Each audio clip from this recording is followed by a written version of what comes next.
Hello and welcome to Colonial Outcast, the anti-war, anti-imperialist podcast that your uncle will hate, assuming he's anything like my uncle. My name is Greg Stoker. I'm a former U.S. Army Ranger, and I am joined today by series regular Travis, a former field grade West Point artillery officer. We served in Afghanistan and Iraq, respectively, and we have seen how the imperialist sausage is made.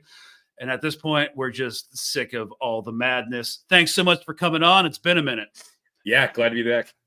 Okay, so today we're talking about the unalived hostages. Okay, first of all, I'm using TikTok language during the first 6 minutes of this video because YouTube censors it and for the algorithm and stuff, because that's the world we live in. So today we're talking about the unalived hostages in Gaza from this weekend, the abysmal reporting surrounding it, and why this won't end anytime soon. But before we begin, I'm going to hit y'all with some exposition. So strap in and hold on to your butts because things are getting real crazy right now. So first, Israel can only exist in the long run, and this is something I suspect every hardened Zionist knows, even celebrates, is by eliminating the Palestinians physically, which is a repulsive thought, or by displacing them to other countries, to Syria, Lebanon, Jordan, Egypt, anywhere, Europe, North America. And people have to face that what we are looking at is a model. We built it. The Americans, we did it. What is left of our indigenous population here, who were displaced and killed en masse, and whoever remains generally lives in terrible conditions on what we call reservations, and vice versa.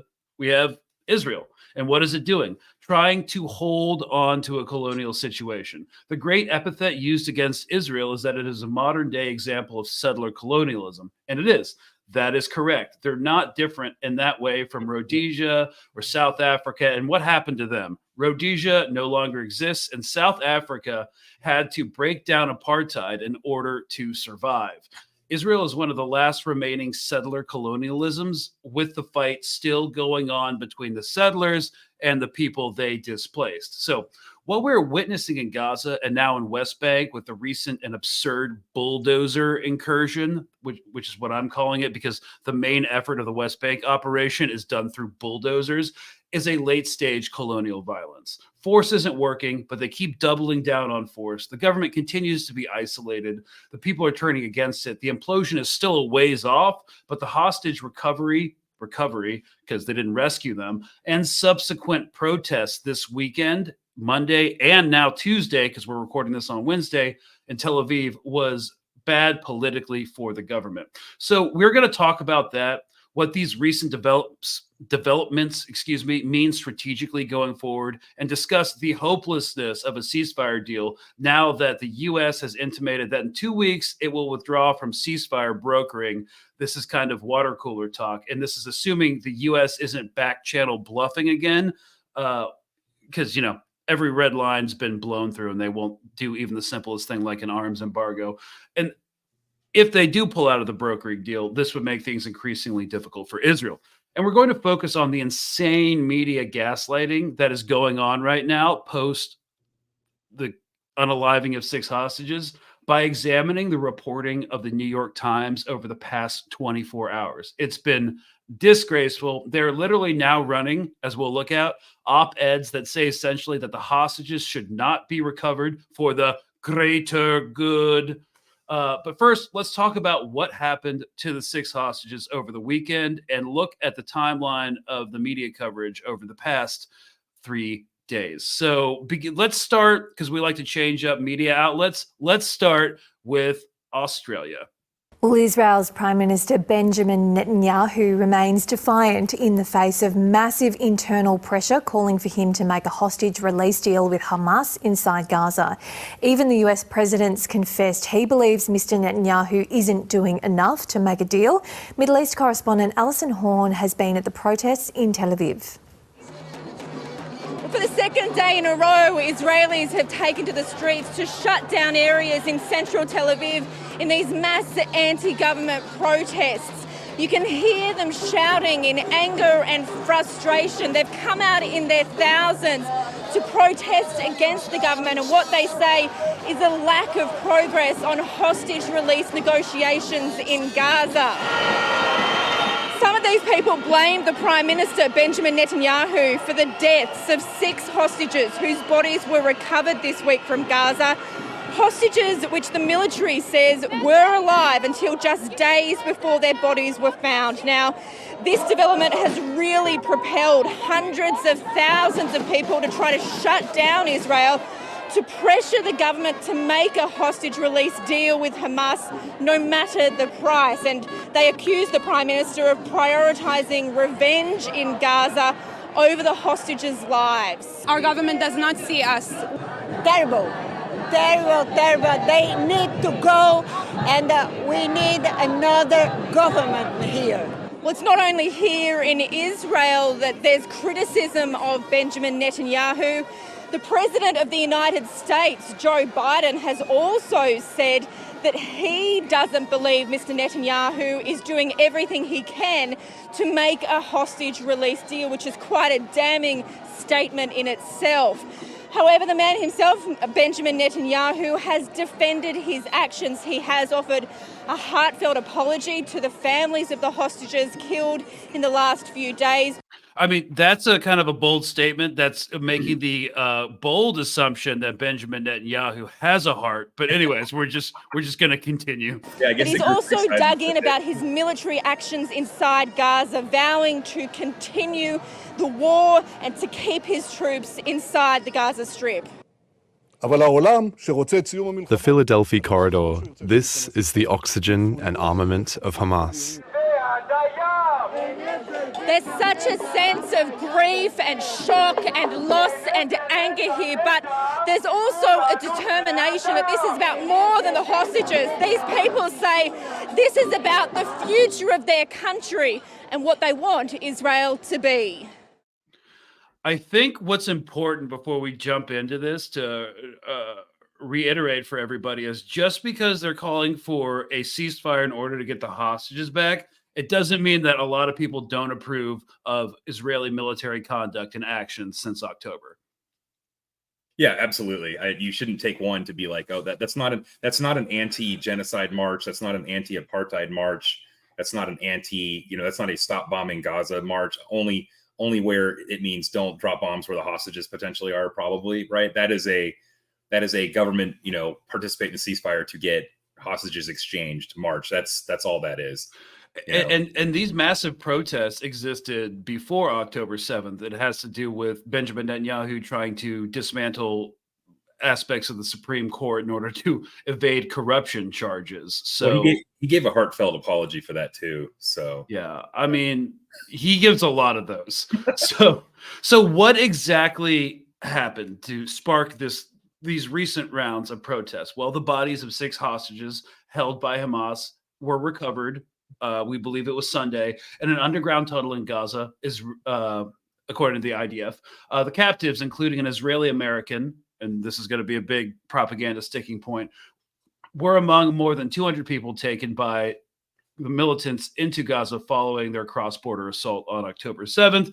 5 of them were taken from the Nova Music Festival, where hundreds were killed, many most likely by IDF attack helicopters, and dozens more were kidnapped by Hamas fighters. The 6th was captured from a nearby farming community, and the Israeli Defense Forces said their bodies were found in a Hamas-run tunnel under the city of Rafah, and that they were, quote, brutally murdered, quote, a short while before troops were able to reach them.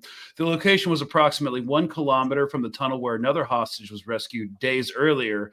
The IDF spokesperson added, this hostage was most likely released being part Palestinian, but we'll get to that later. So 3 of the 6 hostages whose bodies were recovered were expected to be released during the first phase of an eventual ceasefire agreement. 2 Israeli officials have told CNN, Hirsch Goldberg Paulin, and 2 others were slated to be released as part of the humanitarian category based on the framework Israel and Hamas agreed to in early July. Of course, Hamas agreed to it. Israel never did. I'm quoting, I'm paraphrasing from a CNN article right now, and their particular framing. Based on the framework that they agreed on in July, one of the officials said, and one of them adding, our prime minister delayed it. Well, I wouldn't say he delayed it. I'd say it completely stopped. But I just wanted to focus on this hostage rescue aspect of it. Like, there seems to be this idea that, hostage rescue operations are, the go-to, when in fact they're a last resort. They're sloppy. They can go wrong in 100 different ways. That's why you usually go for like negotiation or ransom or diplomatic concessions if you actually care about the hostages. Yeah, or for that matter, your own forces, right? Hostage rescue operations are inherently extremely risky. They frequently get people on everyone involved. It's a high casualty operation frequently. So. Yeah. And a lot of that is because, like, if you're trying to prioritize rescuing the hostage, you can't just do what you normally would do and call in close air support and, hit the site, like nuke the site from orbit. It's the only way we can be sure. Yeah. So, you're going to have to go on the ground. You're going to be attacking a fixed enemy position, which they know intimately and they've prepared for. And you're going to take some hits, and the casualties are probably going to be killed if the militants realize that they have no hope of fighting off the attacking force. And so to add on to that, Greg, like if you look at some of the historic or recent IOF rescue attempts or just regular operations, their own people who've escaped are yelling in Hebrew, get shot too, right? They're even when it comes to a already risky operation, they're not particularly good at it, and they're real good at killing lots of their own people doing it. So, right. And so now what we're seeing, because Hamas has put out an official statement saying, yes, we did execute the hostages, we're looking at a completely different shift in operational procedure now. So the full statement from Abu Obaida, the spokesman for Hamas's Al-Qassam brigades, on the killing of the 6 hostages in Gaza announced Sunday by Israel, he appears to confirm that they were killed by their guards as a result of a change in policy implemented after a previous Israeli rescue operation in Nuseirat in June. Here is the statement. So if you guys remember, in Nuseirat in June, they went into a refugee camp, potentially Trojan horse style, and aid trucks. They infilled the target, killed at least 274 Palestinians, most of which were civilians, potentially killed 3 hostages in the rescue attempt. Of course, fog of war, we can't be sure. These things are hard to confirm, but they definitely rescued 4. And there was a lot of blowback. And I said at the time that, now that they have done that, they will not recover another hostage through military action, because they're going to go back under the tunnels. And then eventually, if Hamas gets desperate enough, they're going to start offing captives. So Abu Obaida said Netanyahu and the occupation army alone bear full responsibility for the deaths of the captives. I mean, that's a little much for me, but as they deliberately obstructed any prisoner exchange deals for narrow interests, that's definitely true, in addition to intentionally killing dozens of them through direct airstrikes.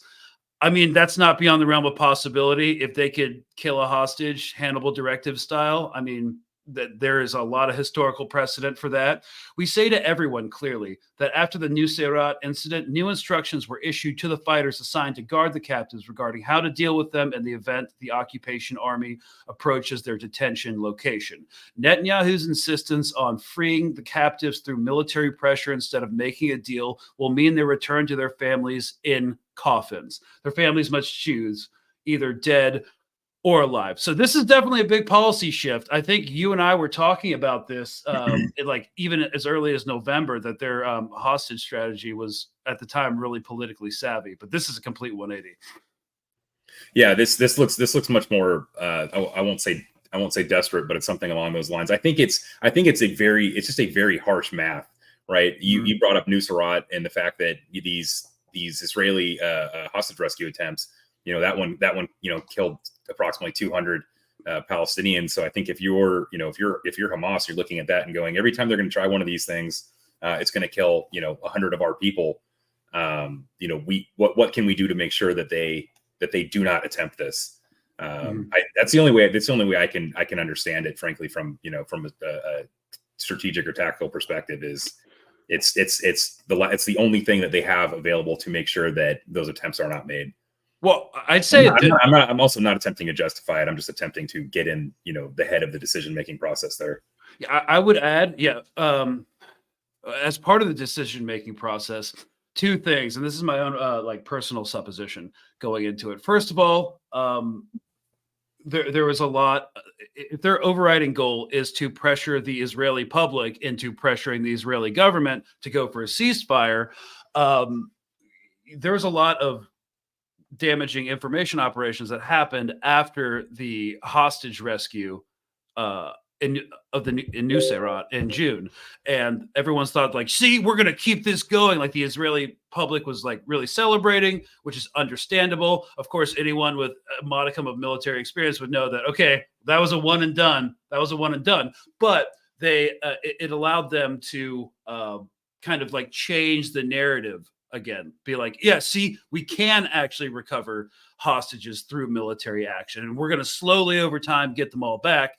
So now that Hamas has instituted this policy, they can no longer really push that narrative that we can get these guys back through military action. That's one reason.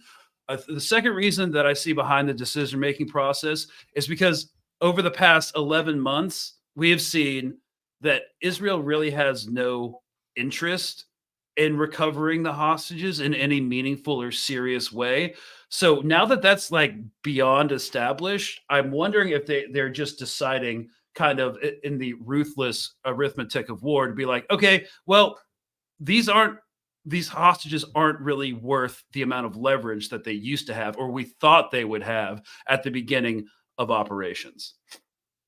No, specifically for Netanyahu, they're actually cynically much more problematic when they're alive, right? Mm-hmm. Dead hostages are a reason for him to continue what he's doing, or that allows him to attempt to justify what he's doing. Living hostages are proof positive that he cannot do his job, right? At least to the Israeli public. So yeah, they're living hostages are wildly problematic to him. I don't think he cares if they come back. Really, it's just political math for him, and living hostages are bad math for Netanyahu politically. Mm-hmm. All he needs to do though is issue a heartfelt apology, and then have Zionists staff writers in the New York Times cover for him, which we're going to get into in a bit. Yeah, I was going to say, I'm sure Deborah Messing will make a video at whenever he asks. So. I am so glad you brought that up. So we're seeing hundreds of thousands of people and shut down Tel Aviv and there's other demonstrations in other major cities throughout Israel proper. But that's not indicative about what a lot of people feel. So let's look at lead propagandist for Hezbollah, Deborah Messing. She put out a video less than 48 hours ago on social media across all platforms. Millions and millions of people saw it. And this is the perspective of a lot of Israelis and Zionists in the diaspora. So it's going to be very informative to look at it. It's only I actually used to like Will and Grace too. You used to like Will and Grace? I wasn't that attached to it. I think the hardest. I like what's her name? Who's what's his name's wife from Community? Anyway, not Community, Parks and Rec. Oh, Parks and Rec. Okay. Yeah. Before we get it, just to kind of sidetrack, I think the hardest celebrity moment since October was not Deborah Messing. Kaufman's wife. Sorry. Yeah. It was Mark Hamill. It's you're Luke Skywalker, but you're fucking all about Israel. Okay. Whatever. You didn't understand the movie you were in, did you, bud? Yeah. So here's Deborah Messing and her take. The grief, the agony that comes with the news that Hirsch and those 5 beautiful souls were executed ISIS style. Okay, so just to kind of correct the narrative a little bit, first of all, Hirsch was the Israeli American. He was killed. Of course, the media would never. We would never expect the media to report on the 3 Palestinian Americans that have been murdered by the IDF in West Bank since the onset of military operations. But anyways, she says they were executed ISIS style. And I'm not apologizing. You and I both know what that means, and we know that's not what happened. But sure. Yeah, I mean, when we were prepping to go to Syria during the Civil War, the amount of ISIS execution videos and fatwas that I read, I was like, okay, that's an absurd conflation. So I just wanted to point that out. That's just more propaganda. There's nothing. Okay, yeah. Anyways, in the last 2 days is unbearable.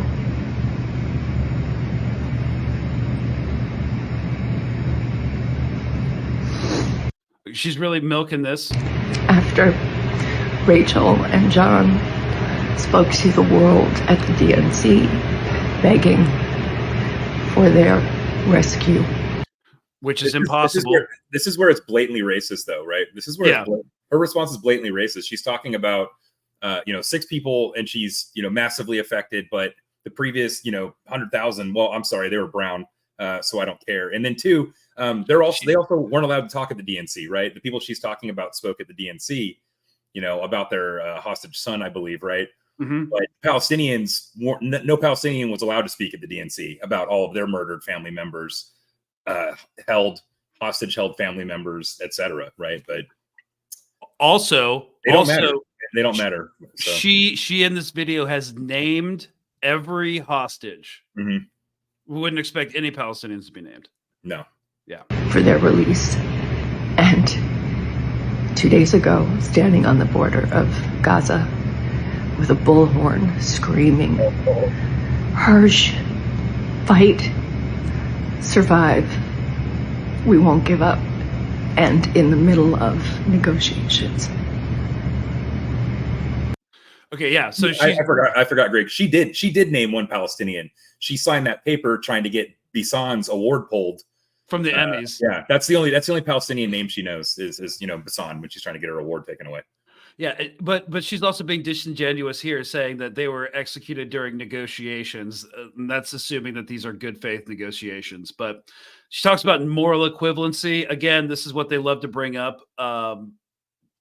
Anyways. There is no moral equivalency. These are monsters. And every American should be grieving today because Hirsch did not have to die.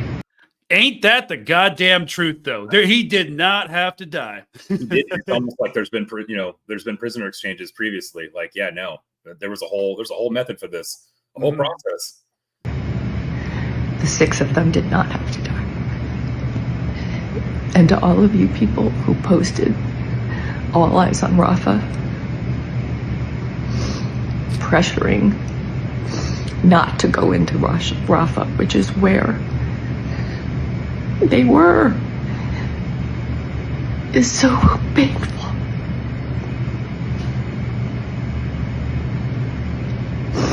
So to all of you, all eyes on Rafah,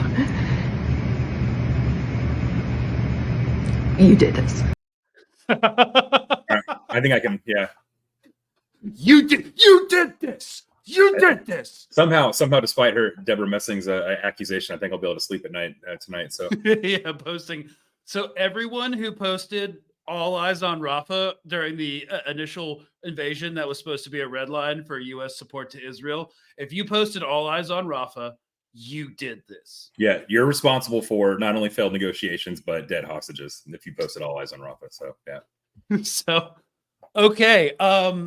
I think what I really wanted to look at in this episode was the insane media gaslighting that's happening right now, and using the New York Times as a case study. So I like to do these episodes every once in a while just for my own sanity and the sanity of our listeners, because the gaslighting is next level about this stuff. Yeah, no, I mean it's wild. The reporting is wild. What did that talk about, like a delayed Netanyahu in the ceasefire talks and stuff like that? And it's like he's not doing a delay. There's not like breakdowns in the process. Every time they have a meeting, he comes in with a new demand and totally derails and restarts it. But that's not the language you'll see in our news. And that's like one of the more like milquetoast rewrites, edits that they do. Yeah. I mean, we're seeing some pretty hardcore stuff. Yeah, And there's like really, really blatant language-based cover-ups. And again, I wanted to use the New York Times because I grew up thinking like this was the gold standard of like objective journalism. Yeah, same. Well, apparently integrity breaks down the second Israel. You bring up Israel. So this is an article. I'm going to read part of some passages from it in case you're listening to the audio version. So first of all, okay, let me bring this up. I wish I had a producer. We're gonna get one eventually. Okay, so here we go. This is opinion. Of course, we're gonna look at some actual journalist pieces, but the op-ed is gonna be more egregious in terms of what's said than actual problematic articles, which we're gonna get into. So, opinion by Brett Stevens: a hostage deal is a poison pill for Israel. So, wow, the New York Times is now manufacturing consent to be like, yeah, screw these hostages. So it begins. Since the days of Abraham, who, according to Genesis, rescued his nephew Lot after he'd been seized by an invading army, Jewish tradition has placed supreme value on the redemption of captives. It is, in a sense, the fulfillment of a primary implicit commandment, to be one's brother's keeper. It is also to mix references from antiquity, so he says, a Jewish Achilles heel. Let's also leave out that the descendants of Abraham in the region are more likely to be Palestinians than Eastern Europeans, but that's a whole nother. Hey, it's an op-ed, okay? It's an op-ed. So in 2006, and this is important for context about the Israelis' perception of prisoner exchange.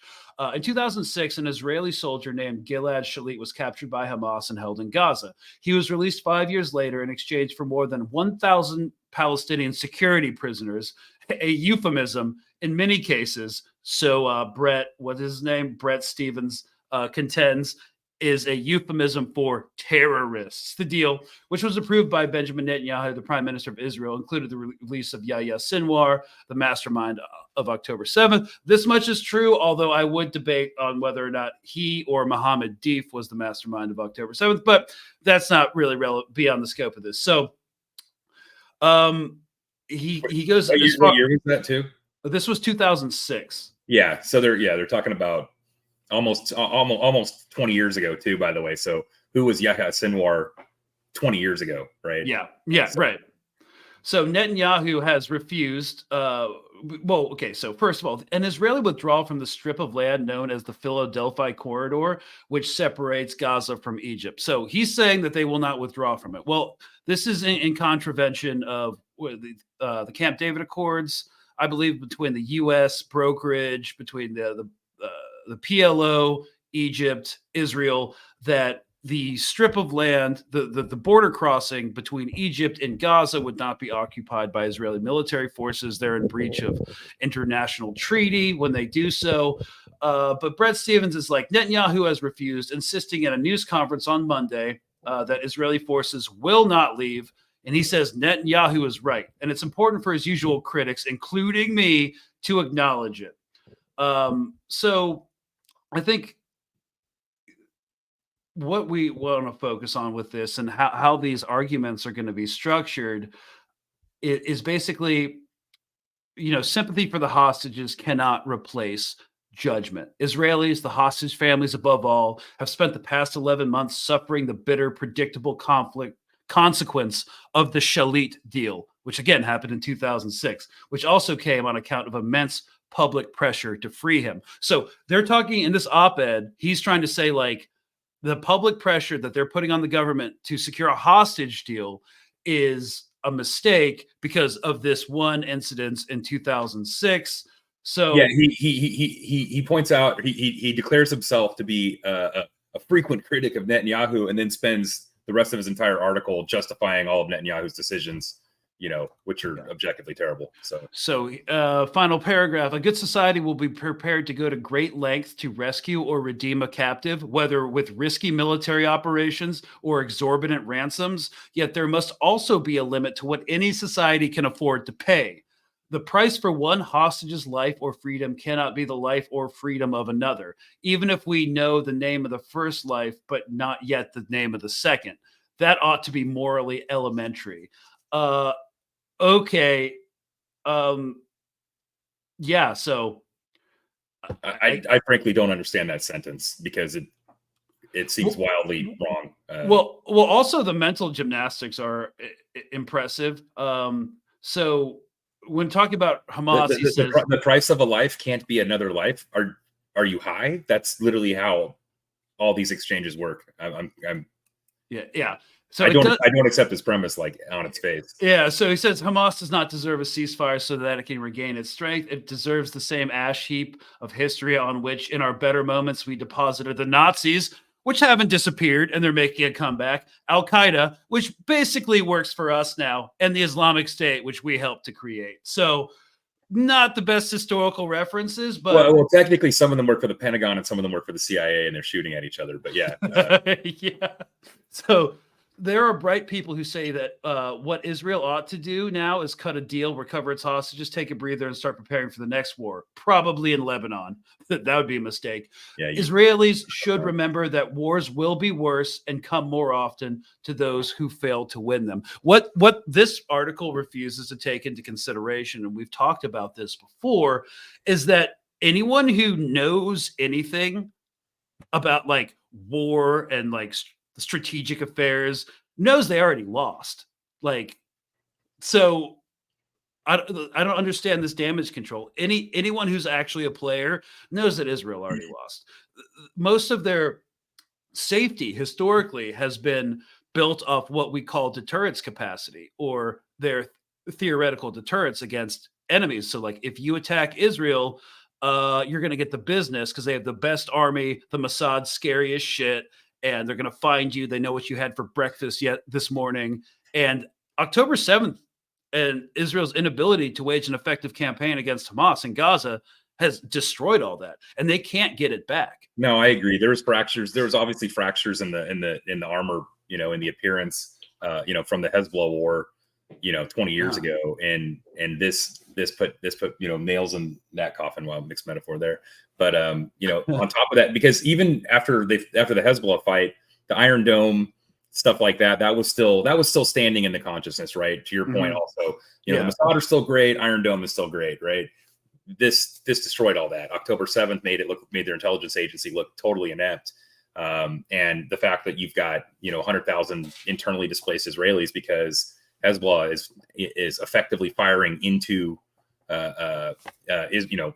Israeli territory shows that Iron Dome can and is defeatable.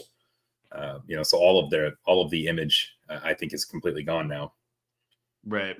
And yeah, it's just there's literally no way out of this. So I don't think a ceasefire is going to happen anytime soon, but the media is going to continue to play cover for Israel, and so will we politically. But now that we've looked at that ridiculous op-ed from the New York Times, let's look at something. And clinging to crumbs, but they did openly, they did ask Biden, do you think Netanyahu's doing enough to get a ceasefire? And he said no.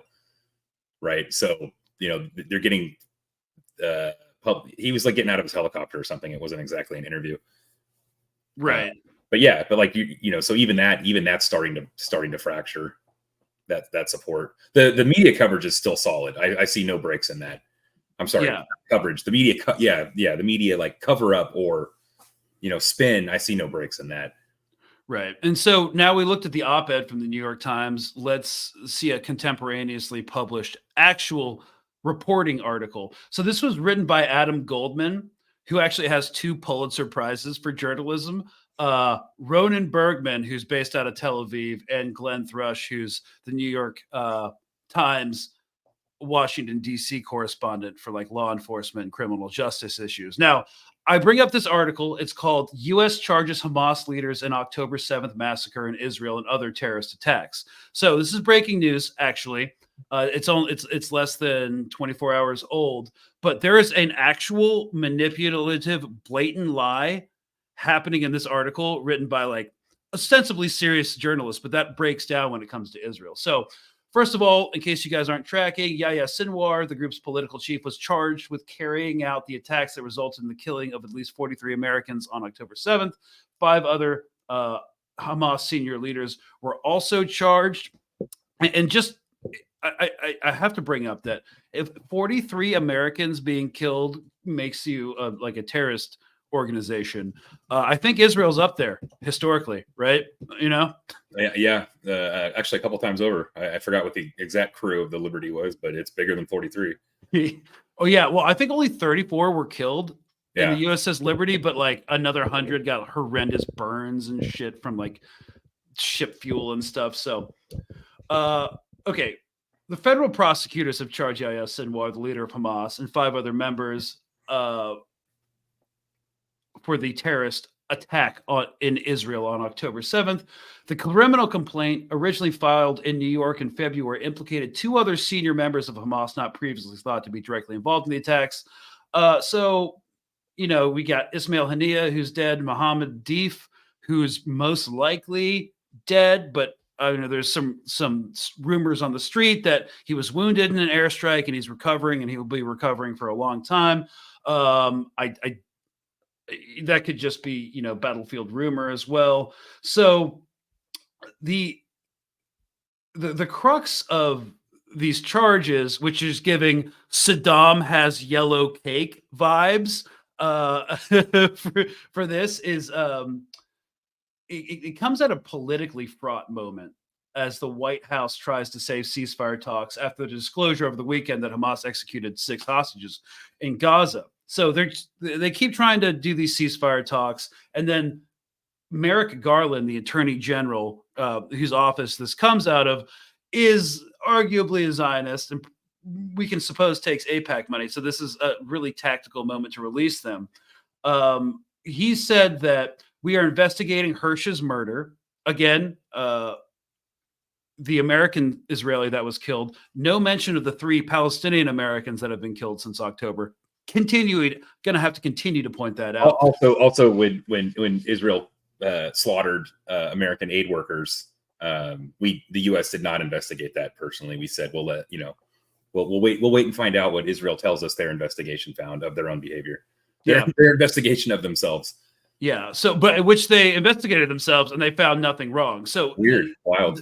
The massive amount of hypocrisy coming out of our legal institutions and media is quite crazy. So we are investigating Hirsch's murder and each and every one of the brutal murders of Americans as acts of terrorism. Just not if you're a Palestinian American or another or any American working in Gaza. If you're a white American riding in a car with a brown Palestinian and you get slaughtered by the IDF, the U.S. will not investigate that one. Mm-hmm. Yeah. So that's the rules, Greg. Actually, I don't know if you know that. Yeah. I mean, these are the unspoken rules. I doubt you'll find them in a memo. So we will continue to support the whole of the government effort to bring the Americans still being held hostage home. So this is where shit gets hilarious. American officials have charged leaders of terrorist groups in the past, even though they have faced little chance of capture or arrest. But here is what the filing has in it. Among the 7 counts of the Hamas leaders face: conspiracy to murder U.S. citizens, conspiracy to finance terrorism, conspiracy. Here it is. Conspiracy. Conspiracy to use weapons of mass destruction. Are these 3 guys fucking serious right now? They're fucking serious. The conspiracy to use weapons of mass destruction resulting in death and conspiracy to support terrorism. Some of the counts date back to 1997. So when I said this is giving Saddam Hussein has yellow cake circa late 2001, this is what I'm talking about. I was unaware of Hamas's nuclear program. That's fucking wild. You know, well, I'd say the only person in the region who does have access to weapons of mass destruction would, in fact, be Israel. Yeah. So totally don't have those. They totally don't exist. Okay, so here is the blatant lie, though. So in one of the last paragraphs, it says the United States designated Hamas as a foreign terrorist organization in October 1997 after a spate of bombings in Israel that killed scores of civilians, including women and children. Fine. Here's the lie, though. It says the I'll group. also just point out that Nelson Mandela was on a terrorist watch list too. So Yeah. And Yeah. Until like the 2000s, right? Wasn't the ANC on the list? I think the ANC was on the. I know Mandela was. No, the African National Congress. Is that what you're talking about? Yeah, that was I think I'm 90% sure. We'll have to fact check this, and I'll post it in the description. But I'm pretty sure the ANC was also an FTO, foreign terrorist organization. So here's the blatant lie. They say the group's charter calls for the destruction of Israel. And to see like a blatant misleading lie in the New York Times is kind of fucking absolutely crazy. Yeah, it's published and it does not say that. Yeah. So this Adam Goldman guy, Ronan Bergman, Glenn Thrush, have published a deliberate falsehood to manufacture consent for Israel's brutal prosecution of the Gaza Strip. So this can't but be intentional. They refer to incidents in 1997 when Hamas's original charter was far more extreme, but has since been updated to accept a two-state solution. So from Article 20 of the current Hamas charter. They're also going back to 97 when like politicians and intelligence people, some did believe that all these people had WMD programs, right? But that's like obviously comically really, really old fucking news. And widely disproven, but sure. Yeah. Report from 1997, guys. Good stuff. Yeah. So, and what they do here is actually really manipulative. So, from Article 20 of the current Hamas charter, quote, without compromising its rejection of the Zionist entity and without relinquishing any Palestinian rights, Hamas considers the establishment of a fully sovereign and independent Palestinian state with Jerusalem as its capital along the lines of the 4th of June, 1967. So, okay, I mean, that's recognized by international law. Having a Palestinian state there is not really an extreme position. And, you can still like not destroy Israel, but also not recognizing its legitimacy. So presenting the information in this way is deliberately misleading and tantamount to journalistic malpractice. Adam Goldman may have a couple of Pulitzers, but it seems that the commitment to truth doesn't apply when reporting on Israel.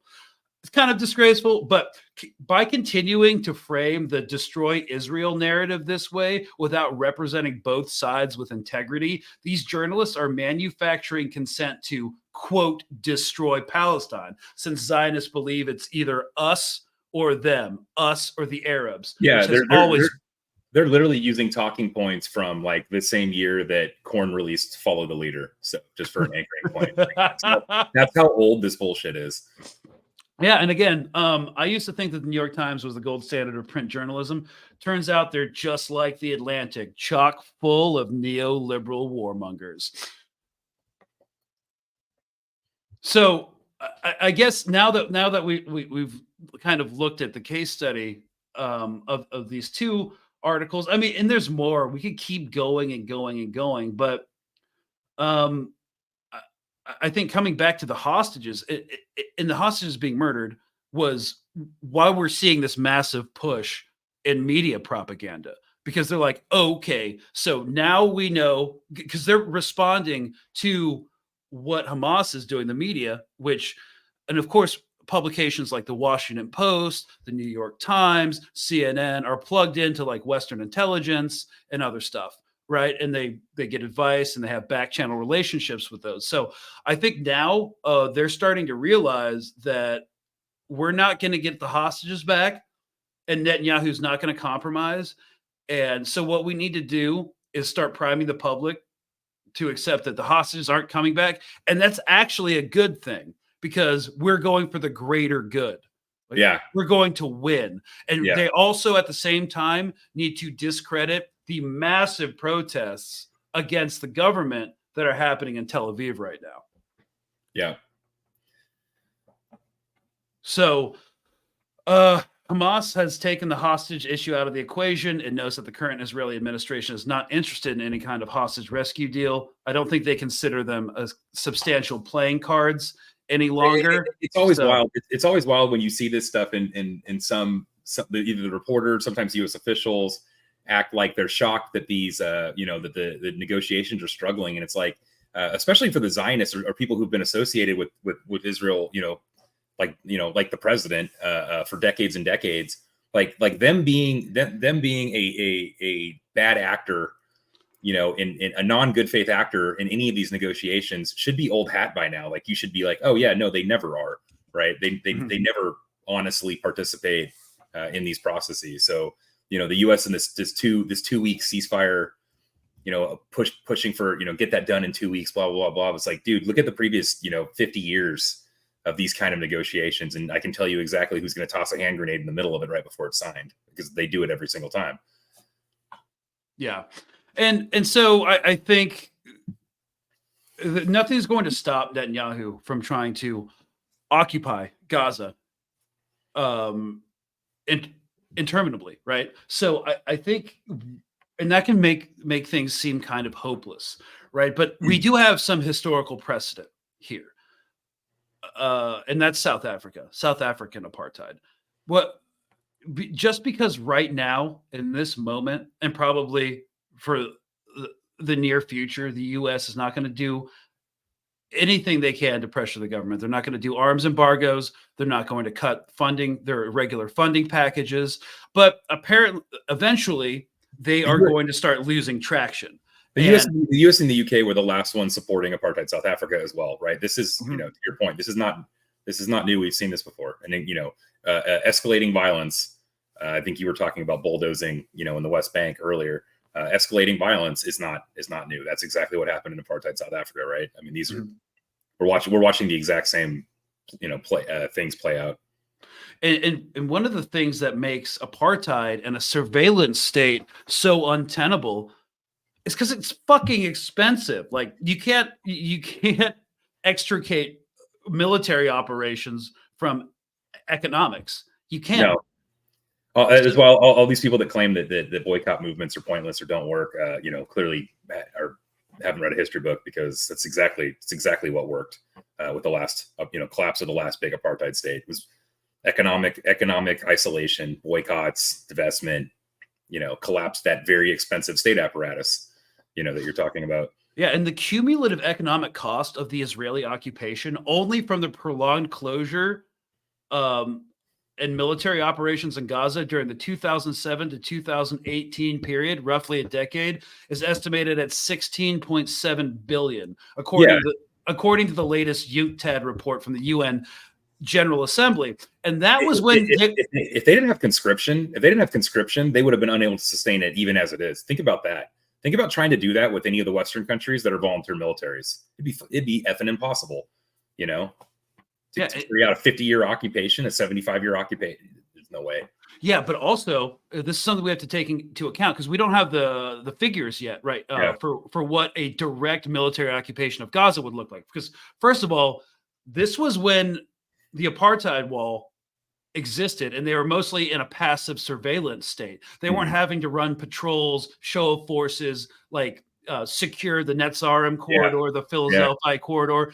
It's going to be way more expensive now that they're having to sustain low intensity counterinsurgency operations. That's also that's also assuming the point that they can even get there, that they can even get to low intensity, which is not an argument that I agree to right now, because from what I'm watching, Hamas is still able to attrit them.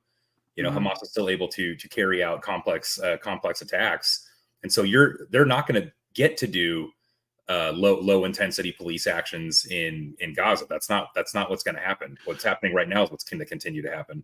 Okay, so let's, for the audience, kind of define the difference between what's happening now and what we mean by low intensity.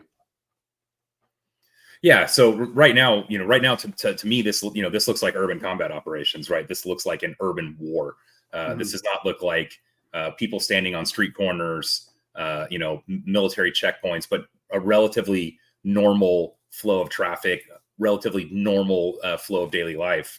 And so Israel would have to have some form of military success to get Gaza to the point where it was pacified, to the point where they could do what we're referring to as like low intensity operations or police actions, where, the average day-to-day of the average soldier occupying that area is not a combat operation. It's more of a security operation or a guard duty type thing, I think, is the closest I can explain it. But I'm arguing I don't think they can get it to that. I don't think they can get it from the. I don't think they can reduce the intensity of the combat that they're facing in Gaza. I don't think they can reduce it successfully. They haven't been able to so far. And in practical terms, what I think a low intensity counterinsurgency operation would look like for the average IDF soldier would be to do like a entire, like, say 4-month rotation in Gaza, never take contact, but once the whole 4 months, maybe some guy steps on an IED and gets blown up. That's what we mean by low intensity. And they will be able to sustain that 4 years, and there will be a psychological impact, and they won't go away. They'll continue to recruit and stuff. So to get to that phase, I mean, they're still doing like complex sniper operations, ambushes. They're still throwing indirect fires around.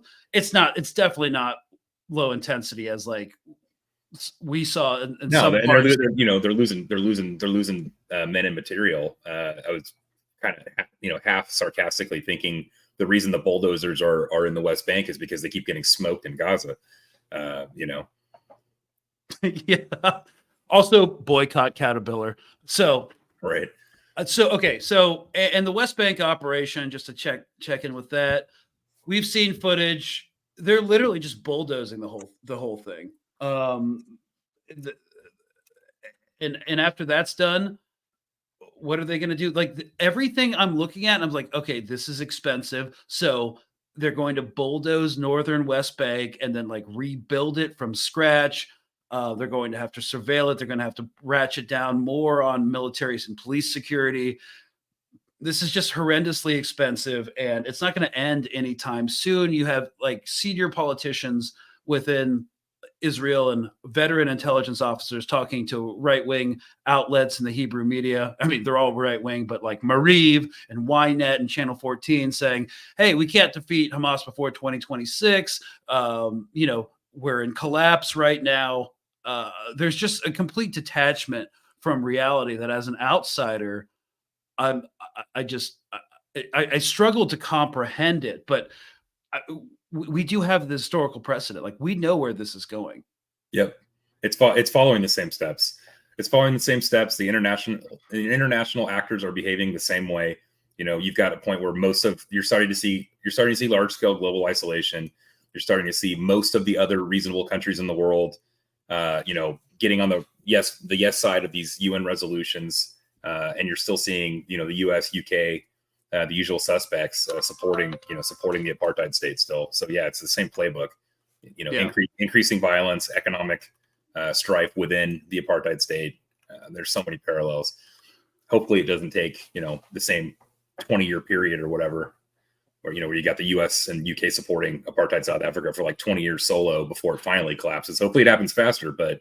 That's a really important point. It was like the last holdouts were the US and UK. And also here's this. Of course, Israel has intertwined itself with our governmental apparatus through AIPAC and, to some lesser extent, Kufi and other organizations. And through the defense industrial complex, we rely heavily on Elbit systems for surveillance equipment and stuff. But South Africa also gave us a bunch of stuff. Oh yeah, and they weren't doing a genocide. They weren't actively engaged in this massive campaign of blood.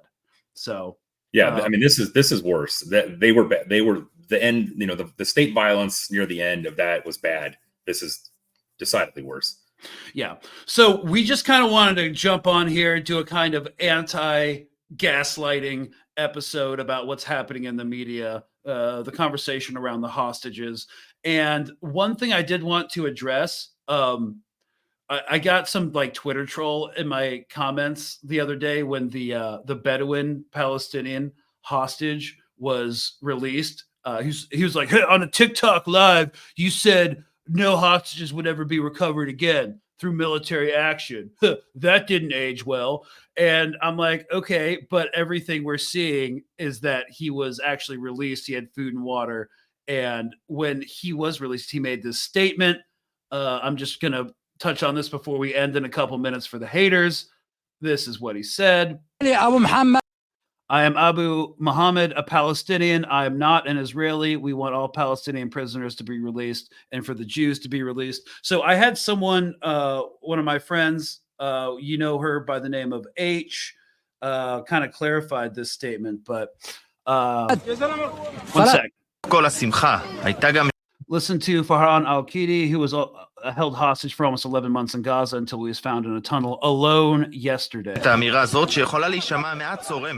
This is from Hebrew media. They're saying he was found alone in a tunnel, obviously released. أنا بالنسبة لي أبو محمد فلسطيني ولا إسرائيلي بدنا كل الفلسطيني يروحوا واليهود يروحوا. Okay, so yep, it's kind of apparent and obvious like why he was released, but they stumbled on him in the tunnels, probably seeking shelter in there since he was released by age group at some point. He did have food and water. He's a 48er. 48er means he lives in what is now Israel proper and got caught in the hostage roundup on 10/7. And since he is a Palestinian civilian of Israel, they likely kept him as long as they did because releasing him home would have to go through a hostage exchange since his home is on the other side of the fence, so to speak. And since he isn't worth much to Satan Yahoo in a hostage exchange deal, he was low on the exchange deal totem pole. That's just my take on it. So that's a Palestinians' perspective on why he was potentially released. And I just want to bring up that since he was a Bedouin Palestinian Israeli citizen, his village has been marked for demolition. This is the one where they said yeah, they're gonna leave his house, and he's a Bedouin tribe member from a village. So it's not a big jump to go. I guarantee he's heavily related to most of that village, right? That's a lot of extended family in that village. And the Israelis are about to knock down his extended family's homes, but they're going to leave his. Awesome. Yeah. So Israel is basically demolishing his village. They've already marked it for another illegal settlement, but Israel has said it won't demolish the freed captive's home in light of the situation. So we just wanted to end on that little fun personal anecdote. The only way to save your village from destruction is to get held captive by Hamas and then released and then let go. Yeah. So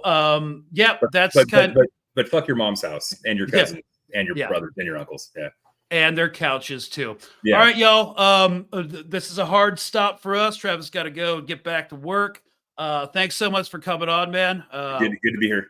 Thanks for doing what we have been doing for each other since the beginning of October, and that's making sure that no, we're not crazy. They're crazy, and we have to maintain our sanity. So, cheers, y'all. Hope that was helpful, and we hope to see you on the next one. We are on Patreon, by the way, if you want extra content. So, see ya, and cheers, y'all.